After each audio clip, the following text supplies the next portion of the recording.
Good afternoon. This is Dr. Mahesh, Assistant Professor from Department of Management Studies, SDM College of Engineering and Technology, Dharwad. This online class is conducted for MBA Semester 4 students in the subject of Supply Chain Management.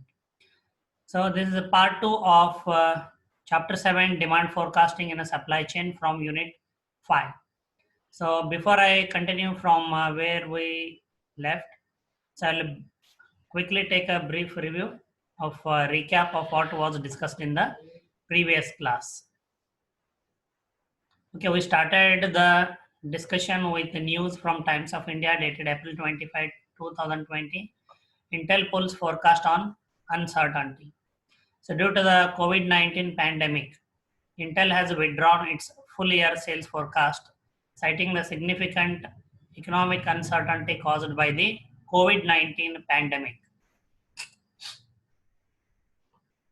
Okay, so due to the present lockdown and the crisis due to the COVID-19 pandemic, okay, the demand for many products across the industries across the globe has come down drastically. Okay, the supply chain is also badly hit. So, and its impact will be also seen on second half of the year. So, this is creating a lot of uncertainty for the demand. So that's why Intel has pulled back. Okay, it's a forecast which was already prepared for the entire year. Okay. Then so far we have discussed role of forecasting in a supply chain. So I just would like to remind you, forecasting is the basis for all strategic and planning decisions in a supply chain. So you can understand the importance of forecasting in a supply chain. Then characteristics of forecasts. So we learned forecasts are always wrong. Long-term forecasts are less accurate than short-term forecasts. Aggregate forecasts are more accurate than disaggregate forecasts. And we also understood the concept of bullwhip effect. Then we learned the factors related to demand. Past demand, lead time of the product, planned price discounts, and the state of the economy. So now, and we also briefly learned the forecasting methods. So today we are going to learn the basic approach to demand forecasting. So how does a company go ahead and does demand forecasting for its products? So basically there are 5 steps. The first one is understand the objective of forecasting, why forecasting is done basically in the company. Integrate demand planning and forecasting throughout the supply chain. Okay, the demand planning and forecasting has to be shared with the supplier of raw materials as well as to the distributors and retailers so that everybody in the supply chain is aware about the demand forecasting of the company. Hence, it ensures better coordination among the stages of the supply chain. So that is what we mean by integration. Then identify the major factors that influence the demand forecast. We'll learn about them in the coming slide. Then forecast at appropriate level of aggregation. So disaggregation is not recommended. Then establish performance and error measures for the forecast.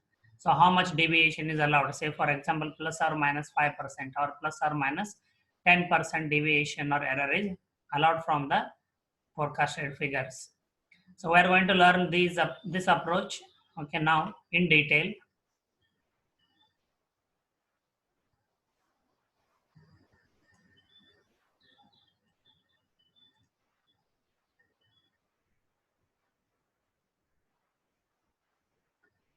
The first step, understand the objective of forecasting. So why a company is basically making a forecasting. So every forecast supports decisions that are based on it. So we have already learned about it.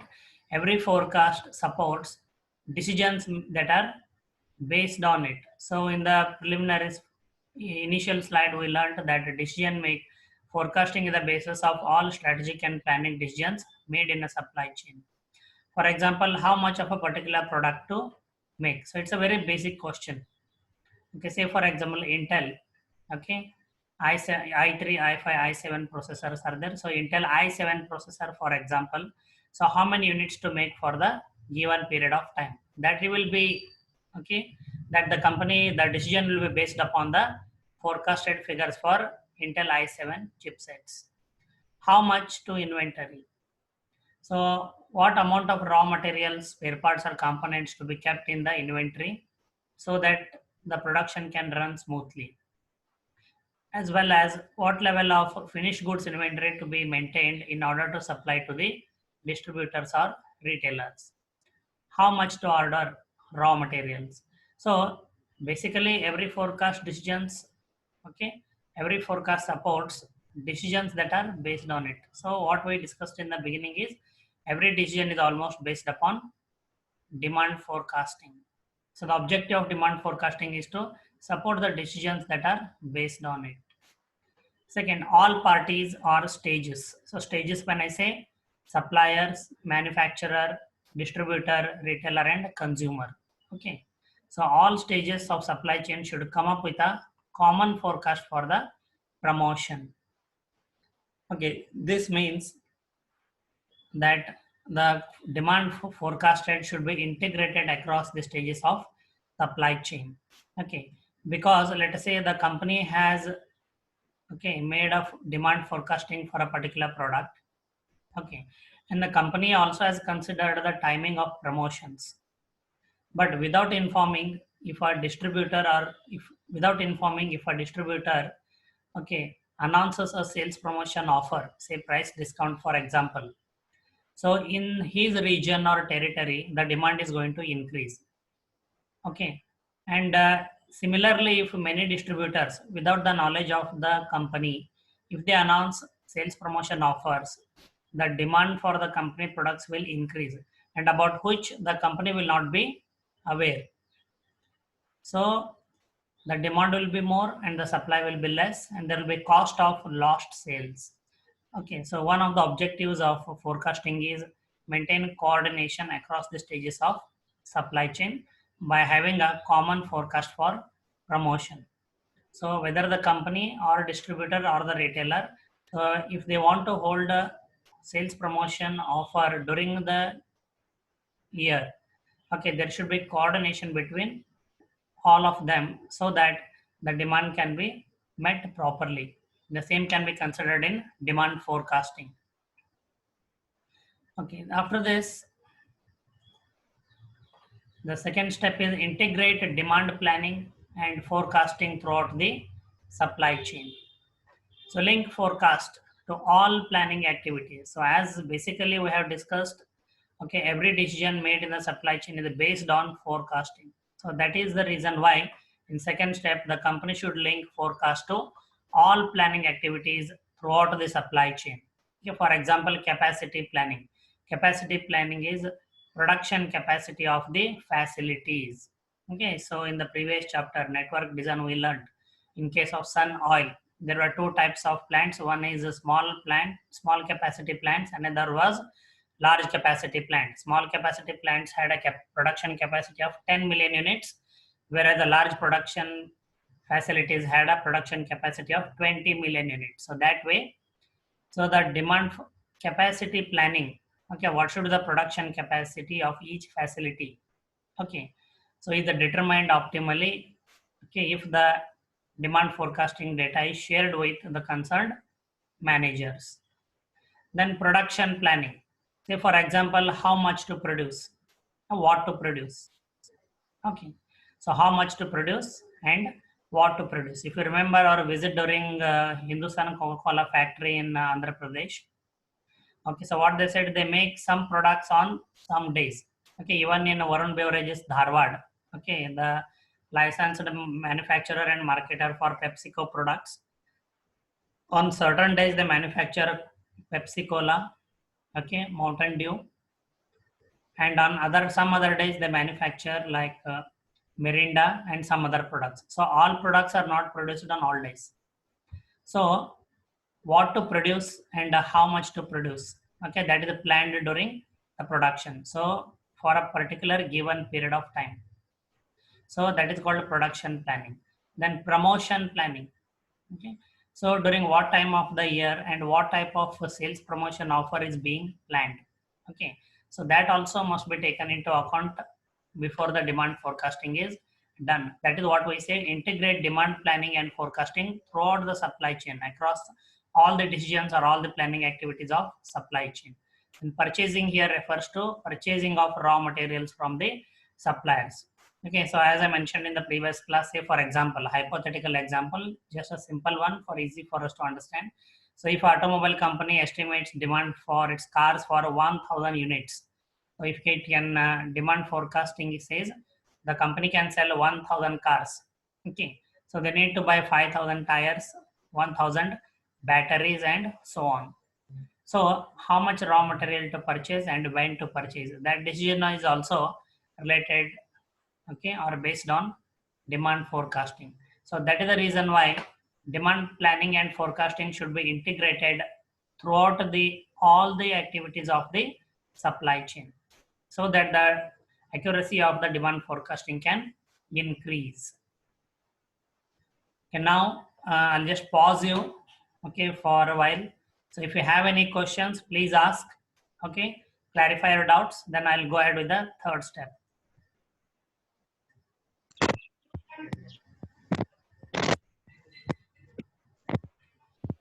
Yes, any questions from students so far?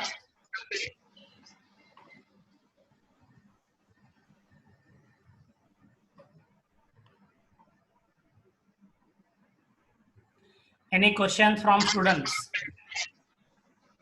No, sir. Okay, good then. Thank you. So I'm going to mute you all again.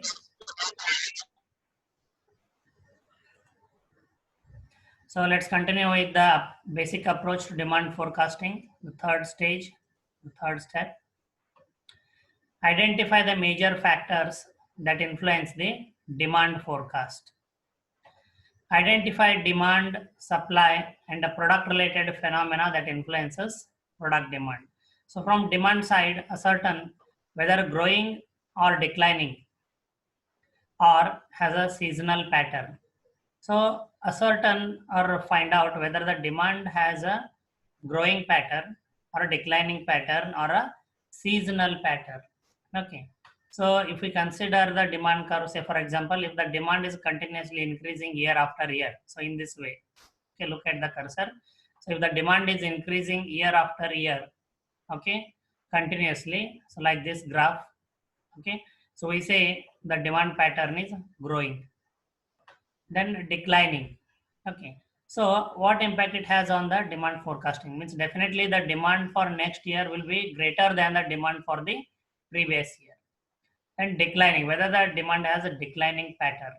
Say for some products, okay, who have reached the decline stage of their product life cycle, or let's say the company product is not doing well in the market and sales are declining year after year. Say like this, opposite. Sales are declining year after year. So definitely if the sales for the previous 5 years are declining for a company, okay, next year when you do forecast, okay, so next year's demand forecast will be always lower than the previous year's forecast, or has a seasonal pattern, okay, or has a seasonal pattern. So whether the product has a seasonal pattern during some period of time, okay, the demand will be greater, and during other, okay, the demand will be lower. So these factors, the pattern of demands, okay, influence the demand forecasting the way I explained. These estimates must be based on demand and not on sales data. So whether the demand pattern is growing, whether it is a growing pattern, whether it is a declining pattern, or it is a seasonal pattern, these estimates must be based on demand and not on sales data. So sales data here means a manufacturer selling to distributor. So imagine a company like Hindustan Unilever Limited, a company selling, Hindustan Unilever selling to its wholesalers or distributors is called sales data, because that is not the end sales. Then manufacturer in turn has to sell to retailers, and retailers in turn have to sell to consumers. So at the retail point, the actual demand exists.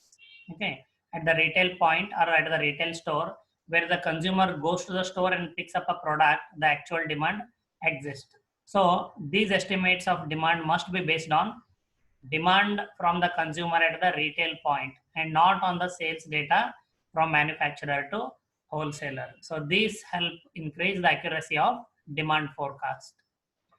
Then second, from factors related from the supply side, consider the available supply sources to decide on accuracy of demand forecast desired. Okay. Say for example, the company has suppliers, many suppliers with short lead times. So what I learned in the previous class, if the lead time is shorter, the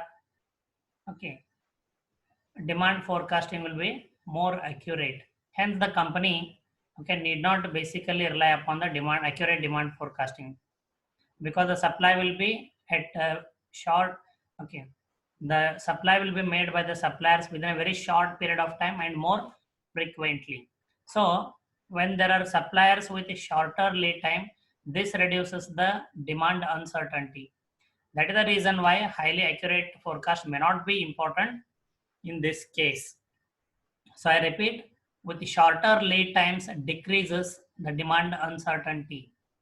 That is the reason why when a company has suppliers with short lead times, a highly accurate forecast may not be important. But whereas, if the company has a single supplier, if the company has single supplier with long lead time, so longer the lead time, the demand uncertainty increases. As the demand uncertainty increases, accuracy of the forecasting will have greater value in order to keep the supply chain costs lower. So I repeat, when there is a single supplier, so company has to rely on single supplier, and that single supplier has long lead times. Lead time, again I remind you, the time taken to deliver an order. The time taken to deliver an order is called a lead time.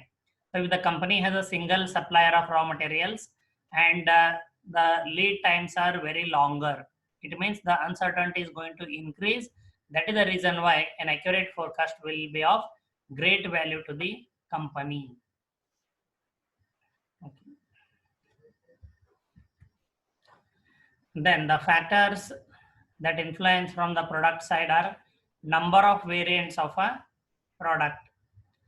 So if the number of variants of a product are very high, so the demand forecasting will be lesser accurate.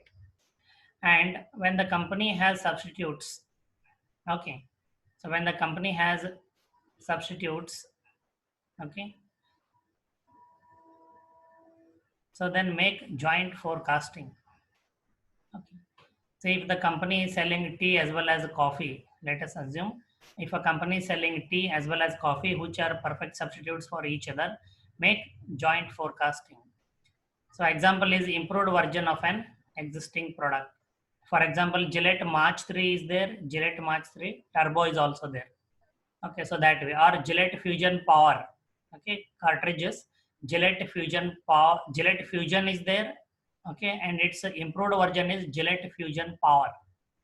So some percentage of customers will be continue to buy Gillette Fusion, and some customers will switch to Gillette Fusion Power. So in such case, improved version of an existing product, if it is there, make a joint forecasting for Gillette Fusion as well as for Gillette Fusion Power. So together make a forecasting. So those forecasting will be more accurate. Then so far we have learned the first 3 stages. Understand the objective of forecasting, integrate demand planning and forecasting throughout the supply chain, as all the planning activities are based on demand forecasting. Then identify the major. So I asked you for any doubts or queries if you have. Then things were very clear. I moved ahead to the third stage. Was identify the major factors that influence the demand forecast. So we considered 3 factors that can have influence on demand forecast. There are demand side factors, supply side factors, and product side factors. So now we'll move on to the 4th stage. So now we'll move on to the fourth stage, forecast at the appropriate level of aggregation. Okay, forecast at the appropriate level of aggregation. So this can be explained with an example. Let's say a retail chain, like let's say Easy Buy, for example, okay, or Pantaloons, Reliance Trends. So such a company, if a retail chain forecasting to select an order size for shirts, okay, let's say men's shirts, okay, and the order size, okay, small, medium, large, extra large, these are the different sizes. So if a retail chain has to forecast to select an order size for shirts, for example, if a retail chain has, let us say, 500 stores, and for all 500 stores, what should be a medium size, how many medium size shirts should be purchased of a particular style. The one approach to this is ask each store manager the number of shirts needed and add all the requests to get an order size. Say, for example, the purchase manager can ask each store manager. In my example, I said 500 stores. So all the store managers of all the 500 stores can be asked how much, okay, how many shirts of a particular style of medium size are needed. So collect the data from all the store managers of 500 stores and add all the requests to get an order size. So this is the one approach. But the disadvantage is forecast is made well before demand arises. So since the company has not yet purchased and not yet prepared its forecast, okay, so these individual store managers have forecasted at their store level well before demand arises. Okay, because by the time store managers send their requests, okay, to the purchase manager, and purchase manager aggregates the requests and places an order with the supplier, and by the time supplier delivers the goods to warehouses, and from warehouses the goods are delivered to each store, okay, it takes a longer time. Okay, so that's why forecast is made well before the demand arises. So that is the major disadvantage. So it may not be very accurate. So this type of forecasting is done at disaggregation. Disaggregation, because each store manager is asked to give the number of shirts needed, which is called disaggregation. But what is the recommended is forecast at the appropriate level of aggregation. So the approach to how to, okay, forecast aggregately on behalf of all the 500 stores. Ask each store manager only when, I repeat, second approach of aggregation for demand forecasting. Ask each store manager only when the shirts are to be allocated across the stores. Say from the purchase manager is just about to allocate the orders to each of the stores, okay, across the market. So just before allocating the merchandise to each store, the purchase manager can ask each store manager how many, okay, shirts of a particular style of medium size, okay, are required at the store level. Because the moment the store manager orders, the goods will be delivered to the stores and it will be put for sale. So that is the right time when the demand is arising in the store. So in this case, the supplier order is aggregate and the demand will be more accurate, okay, because we have considered, okay, consider the demand data. Okay, so in the previous slide, if you remember, okay, so consider the demand data. The estimates must be based on demand data and not on sales data, and demand data exists at the store level. Then the fifth stage, establish performance and error measures for the forecast. Compare actual demand to the forecast to estimate accuracy of the forecast. Okay, so once the demand forecast is prepared, okay, and based on which all the strategic and planning decisions are made, the company purchased the raw material, they manufactured and they sold it to distributors or retailers. Actual demand arose and the actual sales happened at the retail point. So at the end of the given period, the company can always compare how many units were actually purchased by the customer, which is nothing but actual demand, to the forecasted demand in the beginning of the year. You can always find out the deviation. So you can find out the accuracy of the forecast. Let us say, for example, if in my hypothetical example of the automobile company, the company has estimated demand for 1,000 units of cars.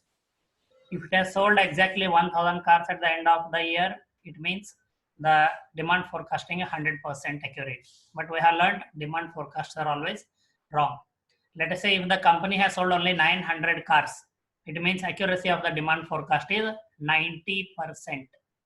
Okay, that is how a company can compare actual demand to forecast demand and estimate accuracy of forecast.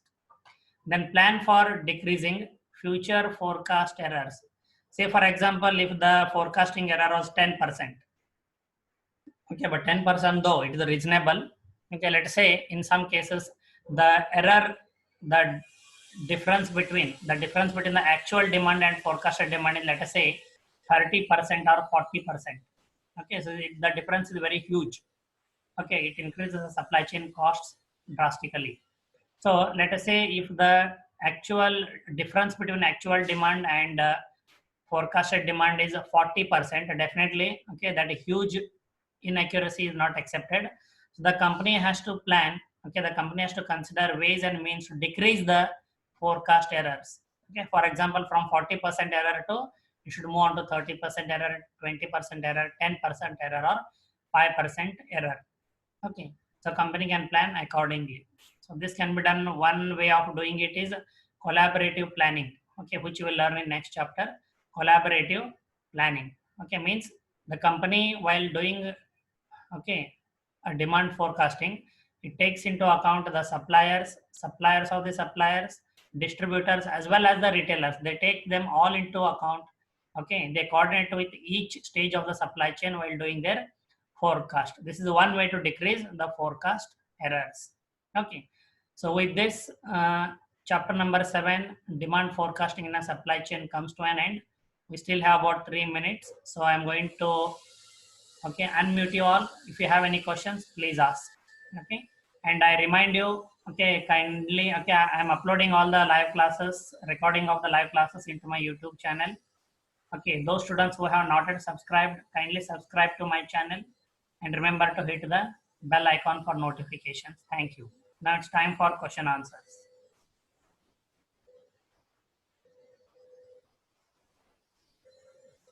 Okay, any questions? Manjunath?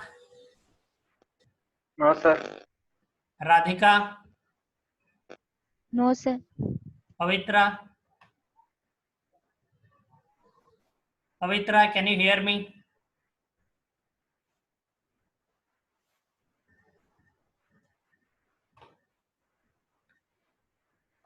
Yes, okay. sir. No No questions. questions. No questions. Okay, whether No, my no voice was questions. clear throughout the class? Yes, sir. It's audible fine. Okay, video is clear? Yes, sir. Everything is fine. Okay, good then. So thank you one and all. And Salesforce management students, immediately once this meeting is converted to video, I will start the Salesforce management class. Please wait for 5 to 10 minutes. Thank you one and all. Thank you for your participation.